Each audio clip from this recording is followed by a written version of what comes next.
Today's Ombudsman's report is arguably the most serious and most damning indictment in the last 10 years of the Victorian government.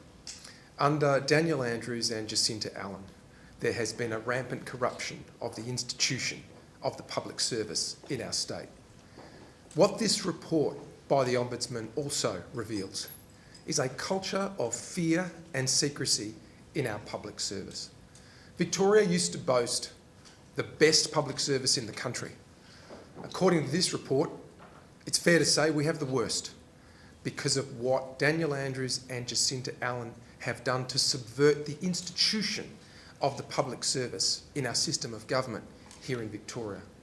It's important that we have a public service that is allowed to do its job and to serve the Victorian people.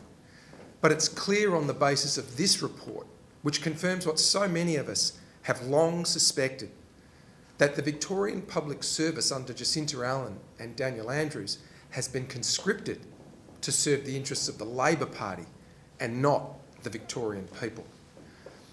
This report, which talks about a corruption of our public service, a culture of fear and secrecy, it matters to all of us as Victorians. It may not seem so, but it does, because what it results in is bad outcomes.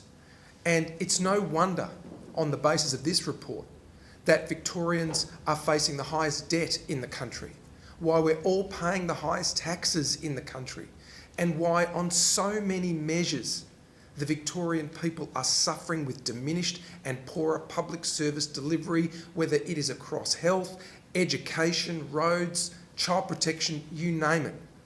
Corruption and abuse of the public service, subverting the function of the public service, matters to all of us in very direct and material ways. That's why today's report, whilst being so damning, is so important. We see real examples of this. The suburban rail loop, concocted to serve the interests of the Labor Party going into the 2018 and then the 2022 election. The Commonwealth Games, similarly a debased public service model around the Commonwealth Games, which, as all of us know, resulted in the most humiliating cancellation of the Games, which put at risk Victoria's reputation as a host of global events and will cost us as a state at least $600 million and probably more. Victoria deserves and needs a public service with officials who are allowed to do their job. That is to provide frank and fearless advice to government, no matter what political complexion of that government. We need, if we want good outcomes, to have a public service that is free and able to do that. Instead, under Jacinta Allen and Daniel Andrews, integrity and good governance in this state appears to be dead. This report paints a scathing picture of a public service where people are too fearful to speak out and where they are suppressed in their ability to do their job by a culture of secrecy. We all know that sunlight is the best disinfectant. And yet, when public servants are put under pressure to remain silent, or they're excluded from processes that we need them to be a part of so they can provide frank and fearless advice to government, particularly on big decisions around major projects, around important and vital services for the Victorian people, if they're not allowed to do that job, as we've now seen, we all as Victorians suffer. As Victoria's alternative Premier, I see a different pathway for us, one where we accept and realise that better outcomes in health and education, public transport, infrastructure, child protection, justice, every area of government will be better if we have a public service that's allowed to do its job, providing me as the alternative Premier and my cabinet, if we're fortunate enough to win in 2026, to provide us with that frank and fearless advice so that ultimately when we make decisions, they're based on the best available data and best available analysis, where competing visions can all be considered and synthesised in a final, responsible, prudent decision. That's the way we should be governed. But what this report shows is we're not being governed like that. We're being governed by a Labor Party who wants to use the state, and in particular our public service, to further the aims of the Australian Labor Party first. And if we happen to benefit, so be it. But they couldn't care less about that. And so we have these examples of suburban rail loop, Commonwealth Games, hotel quarantine, where public service processes were debased. If I become Premier in 2026, will lead a government that puts a premium on integrity and good governance, because not only is it the right thing to do, but if you don't do that, as we've seen from so many examples which are catalogued in the Ombudsman's scathing report, Victorians will suffer, as they have been. I'll take some questions. Do you support the recommendation for an independent person to select department heads and then for it to be ticked off by bipartisan committee? Yeah, we'll consult as colleagues internally on the Ombudsman's recommendations. Obviously, we'll take it very seriously and we'll make announcements over the course of the coming months about the report. But what's clear is that processes are not working as they should. It's time to clean up Victoria and clean up the government of Victoria. And to do that, you need better processes around decision making. And so we will take this report very seriously, and we were part of the group in the upper house of the Victorian Parliament last year that called for this report. So we are very invested in this and ensuring that integrity and good governance can be restored to our state. So you can't say at this point, sorry, but you can't say at this point whether you support any of the recommendations? We'll work through the recommendations, but we've had it only today, so I'll consult with my colleagues and we'll make announcements about that in the coming months. It's a bit extraordinary, though, to not let the government of the day pick their department secretaries, don't you think? Look, I think the traditional Westminster model does enable the government of the day to choose permanent public service heads. The issue, as we've always seen it, and this report catalogues it in a very descriptive way, is that you have, with the personnel in there, you have what I would call a corruption of decision-making around important projects. That's not right. So, as the Ombudsman says, she was not so concerned with politicisation in terms of personnel. It was more the processes around decision-making. And that's what Victorians are paying the price for. Because on a range of fronts, as I said, whether it's suburban rail loop, whether it's Commonwealth Games or hotel quarantine, lives were lost in hotel quarantine because of poor decision-making. In the case of Commonwealth Games and suburban rail loop, Victorians are going to be on the hook for billions of dollars because of poor decision-making around government. So for us, the primary issue we're looking to reform is how can we ensure that the decision-making processes are informed by all the different views around the table. You've heard me talk often in recent months about the adverse implications that come from a centralisation of power. And that occurred under Daniel Andrews, it continues under Jacinta Allen. And we think, and I strongly believe, that actually produces poorer outcomes. So for us, it's about the decision-making processes rather than the personnel, but we'll work through the recommendations that the Ombudsman has published today. The allegations were that the public service was stacked with Labor cronies. It didn't find that, though. So how can you say this is the most damning report in 10 years if it didn't actually find evidence? This report is damning because it catalogues a number of examples and concludes that there's a culture of fear and secrecy in our public service. And so we have the finding backed up by case studies, whether it's suburban rail loop or Commonwealth Games. We see clearly the adverse results for all Victorians when the processes around government decision-making are corrupted or subverted in this way. And it's why it matters to all of us as Victorians, no matter what part of our state we live in. A subversion of the institution of our public service comes at a cost that we all bear.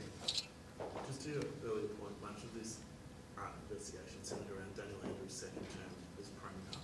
Do you have confidence that there will be cultural change under Jacinta Allen? Can you give us examples of secrecy under her watch so far?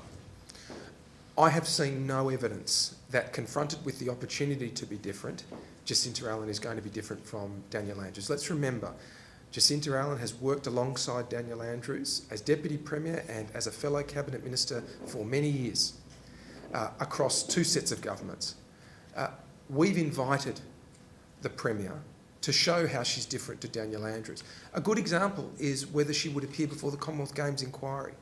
The Premier, Daniel Andrews, always refused to appear. Given that the Commonwealth Games debacle occurred under Jacinta Allen's watch, we think it's perfectly reasonable for her to appear before the committee, even though it might not have been done previously. The right thing to do was to appear. We've asked for the budget books and particularly the current financials around major projects, particularly those that are blown out massively. We've asked Premier Jacinta Allen to release those data points. She's refused to do so. We've asked for updates on suburban rail loop. Nothing's been forthcoming. So we've seen no evidence from Premier Jacinta Allen that she's any different to her predecessor, Premier Daniel Andrews. Do you commit to scrapping the suburban rail loop which will be in the next election? By the time of the next election, we'll know whether the suburban rail loop contracts have been signed. We understand there are some primary contracts which are to be signed in the coming weeks. We've long said that the suburban rail loop should not proceed without a proper business case and without sign-off from Infrastructure Victoria and Infrastructure Australia. What we have with the suburban rail loop is a growing list of independent voices who are all saying the project doesn't stack up. So what I've always said is that if we as Victorians can all be provided with the business case and due diligence, and we can get evidence that organisations like the Grattan Institute, which are respected independent think tanks, can be given the opportunity to comment on that and support it, then the case for it can be made. But it's almost like, as the Ombudsman points out, this project was born in secrecy and it continues in secrecy. And very basic questions we've asked of Premier Jacinta Allen in the Parliament have gone unanswered. And I think for a project which I think on most measures will exceed $200 billion in the very least, the Victorian people deserve the full details around that project. What do you think it's going to take for them to actually relook at the suburban rail loop? Like, we've had the Auditor General come out, we've had the Ombudsman come out, we have every transport expert saying this needs to be revisited. Like, I guess, what do you make of the pig-headedness and like, what will actually need to happen for there to be change on this policy front? When you have so many independent voices, whether it's Grattan Institute, the Auditor General, the Parliamentary Budget Office, you name it, a long list of independent people, to which we add the Ombudsman today, all saying that the suburban rail loop has problems or doesn't stack up.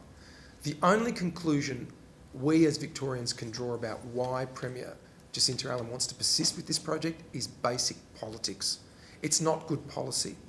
It's simply saying, I don't care what the experts are saying, I don't care what the financial analysis is, I don't care that this is going to cost more than $200 billion in the absence of a business case. I'm going to press on as a Labor Premier because I fear the political consequences if I make the right decision, which is to step back, press pause on this project and allow all of these other bodies to conduct a proper evaluation. But you won't commit to scrapping it though? We certainly would not proceed with it. We've always said there are other projects that, in our view, have greater priority. We've got hospitals that need to be built. We have roads that need to be upgraded because they're dangerous for drivers. We have schools that are in a dilapidated state. There's a whole lot of projects that need urgent work. And what I've said about the suburban rail loop is, even if you could make out the case for it, the opportunity cost of $200 billion or more means that you foreclose all of these other urgent projects. We don't think that's fair or smart. So we've said press pause on suburban rail loop. There are other projects that need to be undertaken with priority, and a commitment of that sort of money will not only lead to a massive explosion in Victoria's debt, but it will foreclose so many other urgent priorities around our state. So just to be crystal clear, you would, if elected, pause all work on the suburban rail? Oh, yes. Yes. One of the issues might be, though, by the time we come to office, the Allen government will have, we expect, committed to a range of contracts. So we've always, contracts been ripped up. Would you rip up? Well, we will always look for opportunities for flexibility to give us the financial headroom to make decisions in the interest of the Victorian people. But that's why I've said, Simon, that Premier Jacinta Allen should not proceed to sign the suburban rail loop contracts, because it will lock us in to massive amounts of debt for generations in circumstances where we're not even sure, based on the due diligence and business cases such as they are, whether the patronage will ever justify it.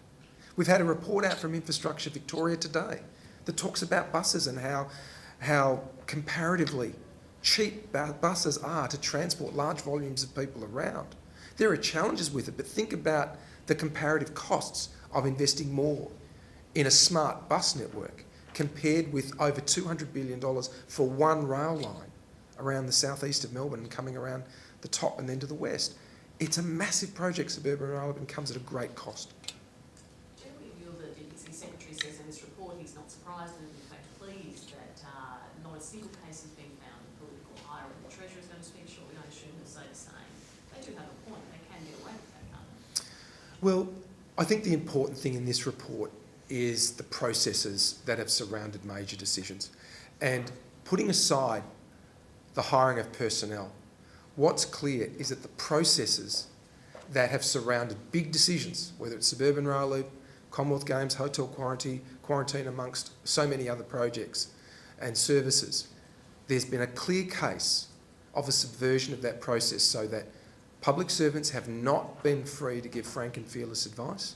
The Ombudsman is very clear in this. There is a culture of fear and secrecy in the public service. So you're not going to see public servants put at risk their own jobs if they give that frank and fearless advice, because they'll think a minister or a minister's office is simply going to have them dismissed. And that's not good for the Victorian people, because we end up with adverse outcomes. Are you worried that your fight with Maura Danby will now be played out in court? No, I haven't been served with any material yet, and whatever occurs will be for my lawyers. I'm not focused on any of that. I'm focused on issues like the Ombudsman's report today, and cleaning up integrity and corruption in our state, because it matters to all Victorians. I'm focused with my colleagues on holding this government to account over the next 3 years, building our own vision and case for government in 2026. As for that other matter, that's with my lawyers. Is it frustrating to you that you and your party can't 100% focus on reports like this when you are worrying about that as well? I can give you this guarantee, Mitch, that my total focus last night and this morning has been reviewing and anticipating this report and preparing for today's discussion about the consequences and conclusions of this report. They matter for all Victorians. This case could drag into the 2026 election. Are you ready to put the party through that as leader?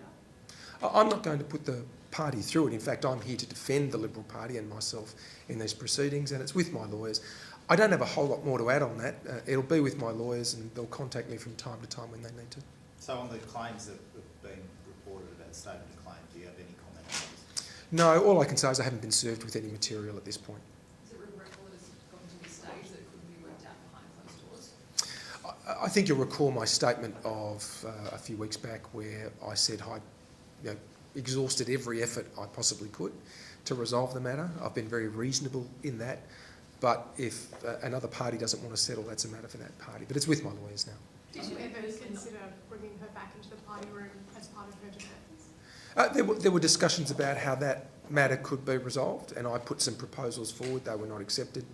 So the matter's now proceeding, and it'll be with my lawyers. Was that one of the proposals to bring her back into the party room?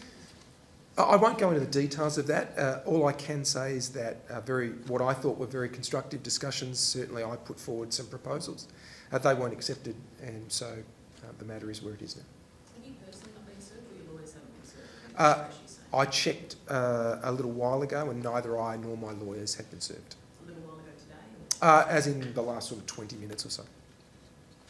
Let's go back just quickly to the Ombudsman's report. The CPSU has just come out and said that the actual referral itself arose in a politicised context, and the Ombudsman has shown with this report to have been as politicised as the initiator. You before said that the opposition was part of those who voted in favour of the referral. So what do you have to say back to the body that represents public servants, that the whole nature of this investigation and the referral was politicised?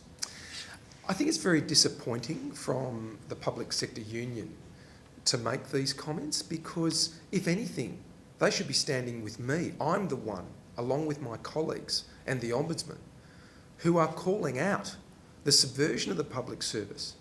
The public sector union should be the first to defend public servants in their right to be able to provide frank and fearless advice. They should be defending that, because they, of all people, should know that the Victorian people are better off when public servants are able to do their job and free to do their job, and being free from the consequences of giving advice that a government might not like.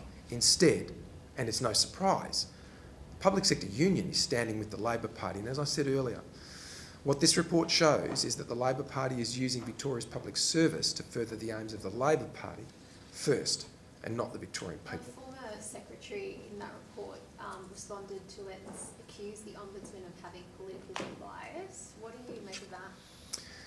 It's no surprise that people might not like the scrutiny that the Ombudsman has provided in this report, but I think it's a landmark report. We've long suspected that the processes around major decisions in Victoria under Daniel Andrews and now Jacinta Allen have been subverted to the point where public servants aren't able to do their job. And anyone who says that this report was not needed or was biased is missing the point and putting the interests of the Labor Party ahead of the Victorian people, in my view. Thank you very much. Thank you.